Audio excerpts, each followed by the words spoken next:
नमस्कार, मैं हूं प्रवीण गौतम। दोस्तों, कमाल यह है कि जो एंकर खुल्लम खुल्ला कहते हैं, ताल ठोक कर कहते हैं कि हम तो पीएम मोदी को सपोर्ट करेंगे, ऐसे एंकर दूसरों को एजेंडा सेटर बताते हैं, दुकान चलाने का आरोप लगाते हैं। रूबिका लियाकत को मोहम्मद जुबैर पर गुस्सा इसलिए आ गया क्योंकि मोहम्मद जुबैर ने उनका एक वीडियो शेयर किया जिसमें समाजवादी पार्टी के प्रवक्ता के साथ रूबिका लियाकत की बहस हो जाती है।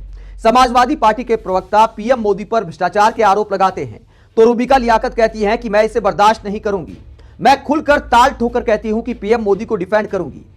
और उसके बाद मोहम्मद जुबैर को क्या कहती हैं रूबिका लियाकत, जरा देखिए।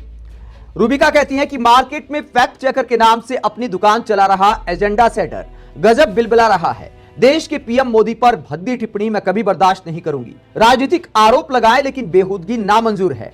अरे एक नहीं 100 बार कहूंगी, मैं अपने देश के प्रधानमंत्री के सम्मान को डिफेंड करूंगी, चाहे वो किसी भी पार्टी से ताल्लुक रखें। अब ये तुम्हारी बदकिस्मती है कि तुम अपनी नफरत में पीएम को सम्मान न दे पाओ। दोस्तों, रूबिका लियाकत का एक ट्वीट दिखाता है कि उन्होंने पीएम के पद को आलोचना के दायरे से बाहर मान लिया है, आरोप के दायरे से बाहर मान लिया है। रूबिका ने कहा कि बेहुदा टिप्पणी की, बेहुदगी बर्दाश्त नहीं करूंगी। यह कहा किसी भी तरह की बेहुदगी नहीं की गई थी। बीजेपी वाले कांग्रेस नेताओं पर भ्रष्टाचार के आरोप लगाते हैं, पीएम मोदी दूसरे नेताओं पर भ्रष्टाचार के आरोप लगाते हैं। तो इलेक्टोरल बॉन्ड को लेकर जिस तरह के खुलासे हुए उसको लेकर समाजवादी पार्टी के प्रवक्ता ने पीएम मोदी पर भ्रष्टाचार के आरोप लगा दिए। तो इसमें आखिरकार बेहुदगी वाली कौन सी बात है? कोई भी पार्टी का प्रवक्ता दूसरे पार्टी पर, प्रधानमंत्री पर आरोप लगा सकता है। इसका जवाब देने की जिम्मेदारी थी बीजेपी प्रवक्ता के पास। लेकिन रूबिका का यह ट्वीट दिखाता है कि या तो उन्हें संविधान की या लोकतंत्र की जानकारी नहीं है, जो कहती है कि प्रधानमंत्री किसी भी पार्टी का क्यों ना हो, उसके सम्मान पर कोई सवाल नहीं उठा सकता। ऐसे तो मुख्यमंत्री भी संवैधानिक पद है, क्या किसी मुख्यमंत्री के खिलाफ भी कोई आरोप नहीं लग सकते? रूबिका लियाकत के ऐसे लॉजिक बेहद बचकाना नजर आते हैं, इसीलिए विपक्षी नेता से लेकर पब्लिक उन्हें सोशल मीडिया पर ट्रोल कर रही है। मोहम्मद जुबैर ने भी रूबिका के इस ट्वीट के बाद करारा जवाब दिया और किस तरह के मीम शेयर किए, जरा देखिए। मोहम्मद जुबैर ने लिखा कि और कितना डिफेंड करोगी। इसमें 4 मीम बनाए हैं मोहम्मद जुबैर ने और इसमें एक में लिखा है कि आपको तू ता करके बात कर रहे थे पापा, इलेक्टोरल बॉन्ड्स के बारे में पूछ रहे हैं पापा, आपको डिफेंड करने में मैंने शहजाद को पीछे छोड़ दिया पापा, मैंने भी कह दिया ताल ठोक के करूंगी डिफेंड, कोई माई का लाल मुझे रोक नहीं सकता पापा।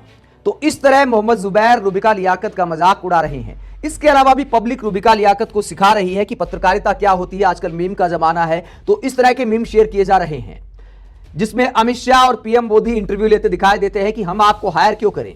रूबिका लियाकत का मीम बनाकर कहा जा रहा है कि मैं ताल ठोक के आपको डिफेंड करूंगी। मोदी मुस्कुराते हैं कि भाजपा की अघोषित प्रवक्ता बनोगी, डिस्कस कर लें। तो रूबिका लियाकत ताल ठोकर पीएम मोदी को डिफेंड करने को लेकर ट्रोल हो गई है और शायद बहुत सारे एंकर इसी को उपलब्धि मानते हैं कि चाहे पत्रकारिता पर सवाल उठ जाएं, लेकिन ट्रोल होने से मार्केट में बने रहते हैं। लेकिन दोस्तों, रूबिका लियाकत ने जो किया वो वाकई मीडिया के स्तर को दिखाता है और यह दिखाता है कि हमारे देश की मीडिया की रैंकिंग 161वें नंबर तक कैसे पहुंच गई।